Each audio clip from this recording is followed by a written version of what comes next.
But you know, even though you are gifted and you love what you're doing, as you know, time to time, following your heart and keep shining is not always easy, you know? I think that could be like connected to my last answer, where I think it's just when people hit those walls, you know, it's like I think you have to have enough heart and passion. What I think is that some people, when it comes to talent, some people are born with it, and you can tell when they're from birth. They're gifted. There's people that are born and they're very talented, and then others that do have their talent and it takes time to find. Right. They just need a little push, because not everybody's the same.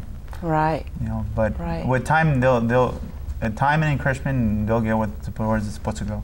Yeah. Right. But some people never had opportunity in their life to find that aspiration or talent and pursue. Sometimes life just kicks you down. It's depending on how you deal with it. Right. Some people give up easily. Some people don't. Some people fight for their dreams. Right. The thing is that in the back of your mind, you're always going to have something already set from your parents. What's the right way to follow?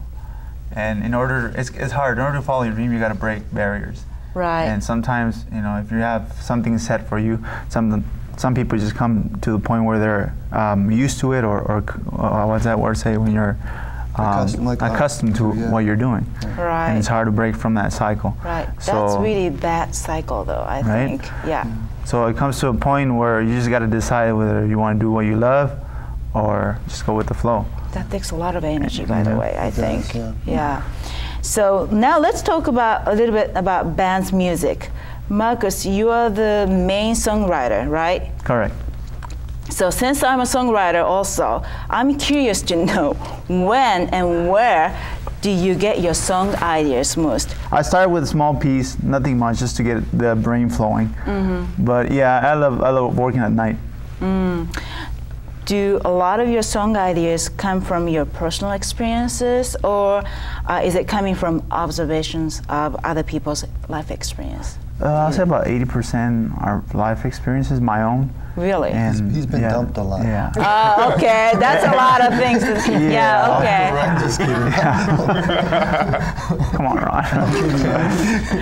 Because if you keep writing based on your personal experiences only, sooner or later, I would think you run out of the subject, right? But in your case, you'd be surprised how many points of view to a breakup you can go through. It's like camera work, you know. There's different angles to it, so you just gotta keep an eye open for any idea that comes through, and you keep writing on it.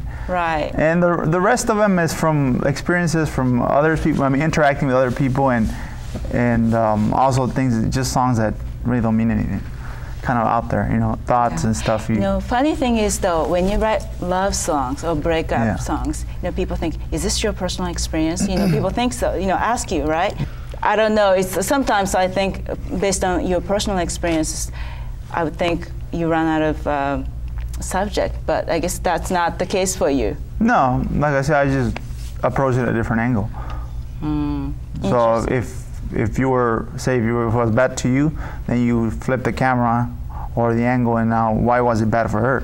And you write the same song, just a different idea. Different point of view. Yeah, point of view. A lot of songwriters, they're used to writing words first and composing phrasing or melody after. Myself, I started with the melody.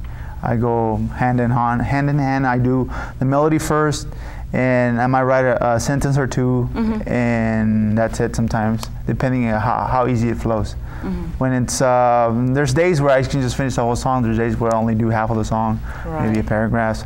I listened to your last album, actually, Love, Hate, and Tragedy, and it sounded great. But now this one has more like R&B funk sound, right? And the new songs, which we're going to see now, sound a lot more like pop rock. Basically, well, the last album was very fun to do. But you can say we started backwards. Instead of because bands usually they start with whatever's on, and then second CD, third CD, they play more experimental. What we did first album is we wrote, and basically all the music is more experimental. What we felt was appropriate for the song. So each song has a different genre, and you know, the CD flows good. It's entertaining. But the new approach for the new CD is more energetic, more raw emotion. So you can tell we chose to go with pop rock on the music. Now you guys are working on a new album, right? Correct. So tell me about it. What's the theme of the new album?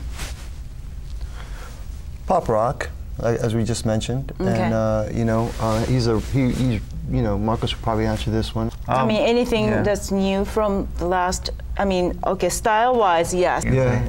Yeah. So what about theme, ideas? Where is it coming from? What's the message of the album? Oh, it's gonna be pretty much the same as the last album, a little more personal still. I haven't really broken away from that until if I feel there's a subject that needs to be spoken out, I will. I do have a couple of songs where I do go more specific towards topics of the world, but I usually try to keep all my CDs together. Yeah. So if the song is about love, I keep them all about love. I don't go back and forth on them. Yeah, since you have a lot of experiences, right? You have a lot to say. Okay. So now also, you guys just finished making a music video. Yep. How was it? Exhausting. It was exhausting. This was the first music video we got together, and it was a fun project. I mean, it's something that we did on the spot, but it was very fun. Very fun. Yeah. And basically, we took the song "Surrender," which is our single, right? And you know, went out from there. Camera shots here and there that related to the lyrics, and I mean, it came out great. It was very good. I skipped one thing here. This last album, Love, Hate, and Tragedy, is available online, cdbaby.com, right? Correct. Yeah. And this is great album, by the way. So check it out, okay?